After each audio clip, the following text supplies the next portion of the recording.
반갑습니다. 틈틈이와 함께하는 미국 주식 심층 분석. 오늘은 알트리아 그룹, 티커명 에모에 대해 깊이 파고들어 보겠습니다. 요즘처럼 변동성 큰 시장에서 안정적인 고배당주에 대한 관심 정말 뜨겁죠. 알트리아는 무려 60년 가까이 배당왕 자리를 지켜온 그야말로 현금 흐름의 상징과도 같은 기업입니다. 그런데요, 바로 그 안정성의 기반이 지금 뿌리채 흔들리고 있습니다. 거대한 딜레마에 빠진 거죠. 오늘 이 심층 리포트에서는 알트리아가 마주한 기회와 위기, 그 양면을 객관적인 데이터를 통해 꼼꼼하게 들여다보겠습니다. 자, 그럼 알트리아가 왜 그렇게 오랫동안 투자자들의 절대적인 신뢰를 받아왔을까요? 바로 이 숫자 때문입니다. 60. 지난 56년 동안 배당금을 무려 60번이나 올렸다는 뜻입니다. 이건 경기가 좋든 나쁘든 상관없이 우리는 꾸준히 주주들에게 이익을 돌려주겠다는 아주 강력한 약속의 증거죠. 배당왕이라는 칭호가 괜히 붙은 게 아닙니다. 하지만 말이죠. 바로 이 영광스러운 과거가 미래를 보장해줄 수 있을까요? 여기에 아주 근본적인 문제가 있습니다.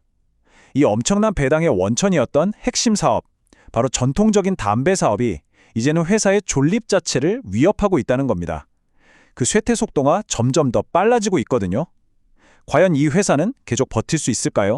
지금 알트리아의 상황을 한마디로 표현하자면 바로 스스로와 전쟁 중인 제국이라고 할 수 있습니다. 아주 부유하지만 서서히 영토를 잃어가고 있는 늙은 제국을 한번 상상해 보세요.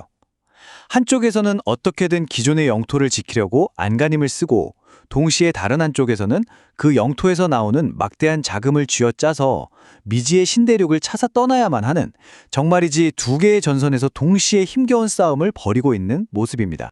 이 그래프를 보시면 그 역설이 아주 명확하게 드러납니다. 이게 바로 구제국의 현 주소예요. 왼쪽을 보시면 담배 판매량, 그러니까 판매하는 담배 개비수는 10% 넘게 뚝 떨어졌습니다. 그런데 오른쪽을 보세요. 이익률은 무려 64.5%로 사상 최고치입니다. 아니, 물건은 덜 팔리는데 이익은 더 남는다? 이게 어떻게 가능할까요? 바로 말보로라는 대체 불가능한 브랜드 파워 덕분입니다. 가격을 계속 올려도 소비자들이 떠나지 않는 거죠. 정말 대단한 역설입니다.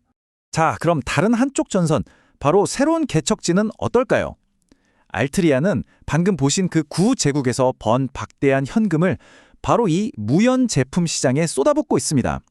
그 선봉에 선 제품이 바로 온이라는 니코틴 파우치인데요. 성장세를 한번 보세요.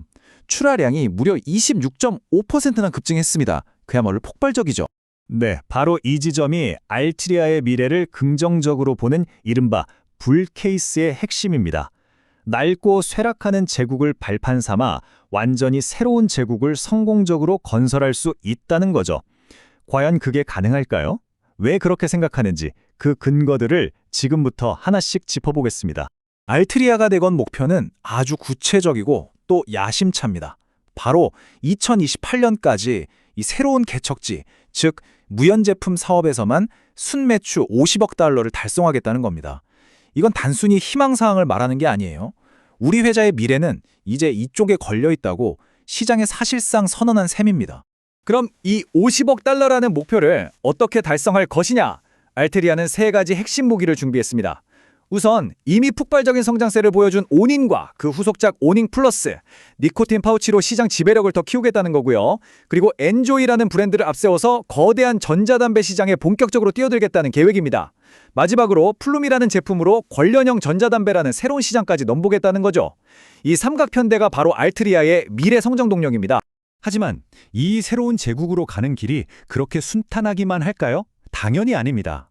오히려 그 길목 곳곳에 알트리아의 존립 자체를 흔들 수 있는 아주 치명적인 위협들이 도사리고 있습니다. 지금부터는 그 어두운 측면, 즉 부정적인 전망에 대해서도 냉정하게 분석해 보겠습니다. 알트리아가 마주한 역풍은 정말 만만치 않습니다. 우선 믿었던 구제국이 생각보다 더 빨리 무너질 수 있다는 겁니다. 담배 판매량 감소세가 지금보다 더 가팔라질 수 있다는 거죠. 게다가 새로운 개척지에서의 경쟁은 그야말로 전쟁터입니다. 특히 니코틴 파우치 시장에서는 필립 모리스의 JNY라는 아주 강력한 경쟁자가 버티고 있고요. 하지만 가장 심각한 문제는 따로 있습니다. 바로 규제받지 않는 불법 전자담배 시장입니다. 알트리아가 엔조이로 공략해야 할 시장의 무려 60% 이상을 이 불법 제품들이 차지하고 있어요. 이건 제대로 싸워볼 운동장 자체가 기울어져 있는 셈입니다. 이 불법 시장 문제가 얼마나 심각하냐면요.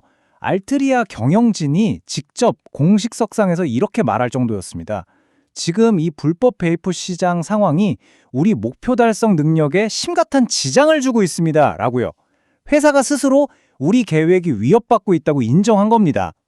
정부가 나서서 이 거대한 지하 시장을 정리해주지 않으면 알트리아의 신사업 전략은 시작도 하기 전에 좌초될 수 있다는 아주 심각한 경고입니다. 자, 보셨듯이 긍정적인 전망과 부정적인 전망이 정말 팽팽하게 맞서고 있습니다. 그럼 투자자 입장에서는 앞으로 무엇을 봐야 이 전쟁이 어느 쪽으로 기울고 있는지 알 수 있을까요? 제가 앞으로의 향방을 가늠할 수 있는 핵심적인 관전 포인트 몇 가지를 짚어드리겠습니다. 앞으로 이 네 가지 이정표를 꼭 기억하셔야 합니다. 먼저 시장 점유율 전쟁입니다. 알트리아의 오니 경쟁 제품인 Z-YN의 점유율을 얼마나 뺏어오는지, 이게 새로운 제국의 성패를 가늠할 첫 번째 시험대가 될 겁니다. 다음은 규제 당국의 결정입니다. 플룸이나 엔즈유의 새로운 버전 같은 신제품들이 과연 FDA의 까다로운 승인 절차를 통과할 수 있을지, 이것도 아주 중요하고요. 그리고 리더십도 빼놓을 수 없죠. 2026년 5월에 새로 취임하는 CEO 살만쿠소가 이 거대한 전환을 성공적으로 이끌 수 있을지, 그의 실행 능력을 지켜봐야 합니다. 마지막으로 앞서 말씀드린 불법 시장 문제입니다. 정부가 과연 이 불법 전자담배 시장을 효과적으로 단속할 수 있을지, 이 네 가지 변수에 따라 알트리아의 미래가 결정될 겁니다. 결국 모든 이야기는 이 하나의 질문으로 돌아옵니다.